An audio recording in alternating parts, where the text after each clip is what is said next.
દાનવીર કર્ણની ભૂમિ આજે સુરતના આંગણે ચાંગાણી પુષ્પાના અહીં પધારેલા મહેમાનો, ગુરુજનો અને વડીલોને મારા કોટી કોટી નમસ્કાર. મારું નામ ચાંગાણી પુષ્પા છે. હું ધોરણ 3 સ્વામિનારાયણ પરમસુખ ગુરુકુળમાં અભ્યાસ કરું છું. આજનો મારો વિષય છે સ્ત્રી ભ્રૂણ હત્યા.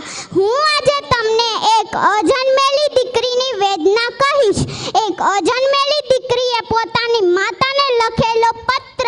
હું ખુશ છું અને ભગવાનને પણ પ્રાર્થના કરું છું કે તમે બધા પણ સુખી રહો.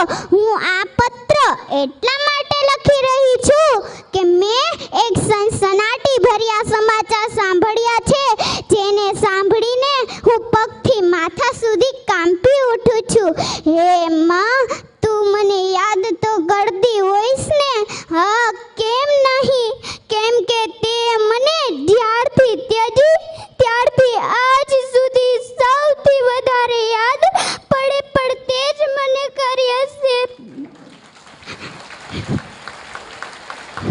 હે માં, પ્રાચીન સમયમાં બેટીને શુભ ગણવામાં આવતી, પણ આજે તે જ બેટીને અશુભ ગણવામાં આવી છે. પણ માં, આજે મને પણ થોડી સાંભળજે. હે માં, તે આ દુનિયામાં આવતા પહેલા જ મને દુનિયાથી દૂર કરી, ત્યારે તને જરાય વિચાર ન આવ્યો જે એક જન્મ મને મળવાનો હતો, તે 84 લાખ અવતાર ભટક્યા પછી મને આ મોકો મળવાનો હતો, પણ તે એક પળમાં જ તેને છીનવી લીધો. માં, મારે આવીને સરસ મજાની દુનિયાને જોવી હતી, મારે આ દુનિયાને જાણવી હતી, પણ તે તો આ બધું તારા સુખ ખાતર જ મારી આ બધી આશા તોડી નાખી. શું પહેલા જ બધું હોય છે? શું બેટી તુલસીનો ક્યારો નથી હોતી? પણ તમારા બધા માટે તો બેટી સાપનો જ ભારો છે. પણ માં, યાદ રાખજે, દીકરી વગરનું ઘર આત્મા વગરના શરીર સમાન છે. માં, તને હું કન્યા છું એની જાણ થઈ ગઈ હશે, એટલે તું મુજ માસૂમને જન્મ લેતા અટકાવી રહી છે. મને તો આ સાંભળીને વિશ્વાસ જ નથી રહ્યો. કહે મારી પ્યારી પ્યારી કોમળ હૃદય માં, તું આવું કેવી રીતે કરી શકીશ? ગર્ભમાં ઉછેરી રહેલ પોતાની લાડલીના સુગુમાં શરીર પર થતી વાઢક પીડી એકમાં કેવી રીતે સહન કરી શકે? માં, બસ તું એક વખત કહી દે કે મેં જે કંઈ સાંભળ્યું તે બધું ખોટું છે. વાસ્તવમાં આ બધું સાંભળીને હું ગભરાઈ ગઈ છું.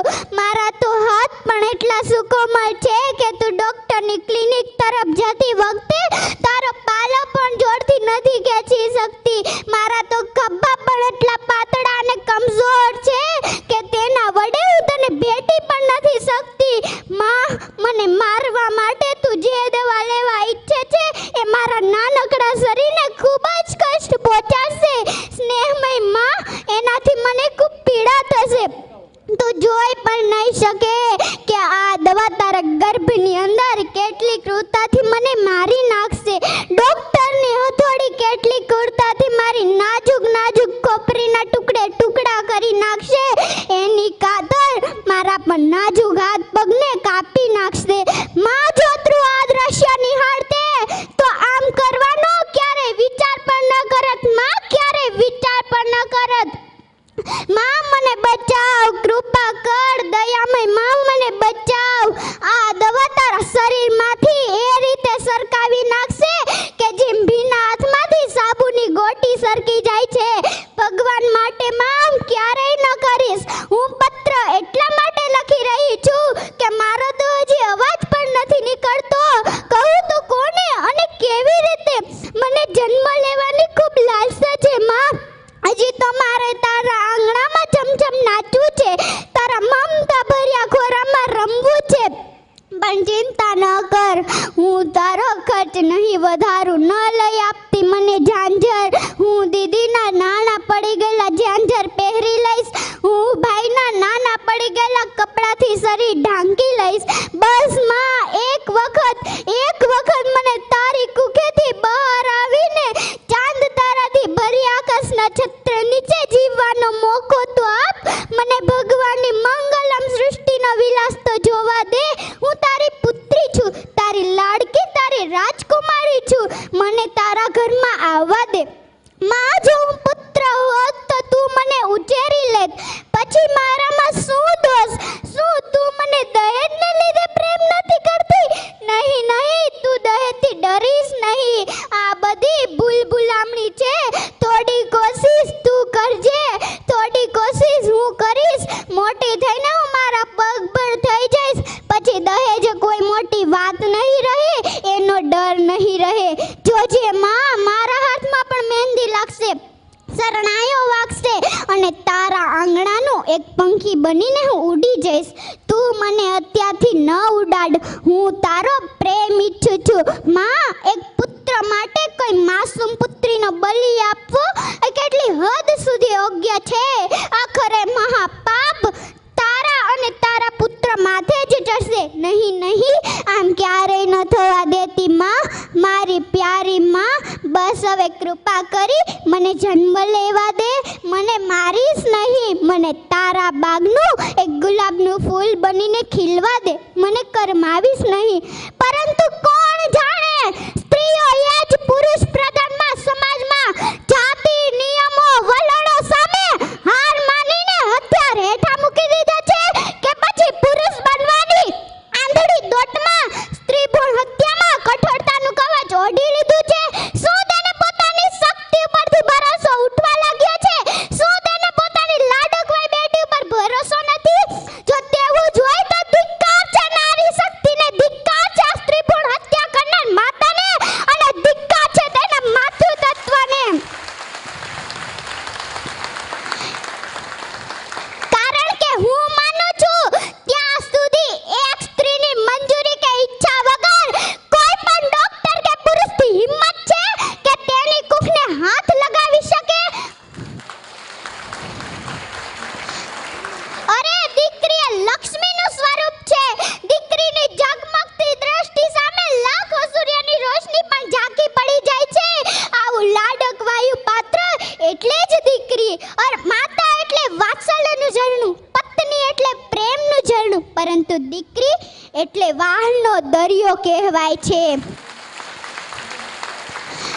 દીકરી દાદા દાદી માતા પિતા ભાઈ દરેકને સ્નેહના બંધનથી બાંધે છે. એટલે જ દીકરીની વિદાય વેળાએ દરેકની આંખોમાંસની આંસુ વહે છે. દીકરી એટલે પિતાનો સંસાર, દીકરી એટલે માતાનો આધાર, દીકરી એટલે ભાઈનો પ્યાર.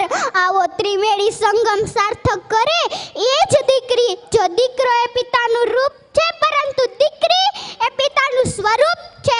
જો દીકરો એ પિતાનું હાથ છે, પરંતુ દીકરી એ પિતાનું હૈયું છે. દીકરી તો રૂડી સમાજની મૂડી, દીકરી વિનાની જિંદગી અધૂરી. દીકરીનું સમાજમાં જાળવો માન, જાતિ જાણવા કદી ન કરાવ્યો નિદાન. મેં તો જોયા નથી માને બારવે, મારી આંખ લડી, મારે કોઈનો નથી રે આધાર રૂવે. મારી આંખ લડી, મેં તો જોયો નથી નાનો ભાઈ રૂવે. મારી આંખ લડી રૂવે, મારી આંખ લડી, મારી આંખ લડી. આત્માની અનુભૂતિ અને સૃષ્ટિની શ્રેષ્ઠ કૃતિ એવી જગત પિતા દ્વારા સર્જન થઈને પ્રભુનો આશીર્વાદ લઈ જીવનોને પ્રગતિશીલતા અવતરેલ શબ્દો કદી એ વખત ન થઈ શકે એવી મારી પ્યારી માં. લિખિતન તારા પ્રેમનું પ્રતીક, તારા ગર્ભમાં રહેલી તારી પપ્પાની પ્યારી પુત્રી. બસ આટલું કહી શ્રી વાડોદરિયા પરિવાર જે મારા મામાનો પરિવાર છે, હું તેની ભાણેજ છું અને જે મને અહીંયા બોલવાનો અને જે મને અહીં બોલવાનો મોકો આપ્યો તેને મારા લાખ લાખ વંદન.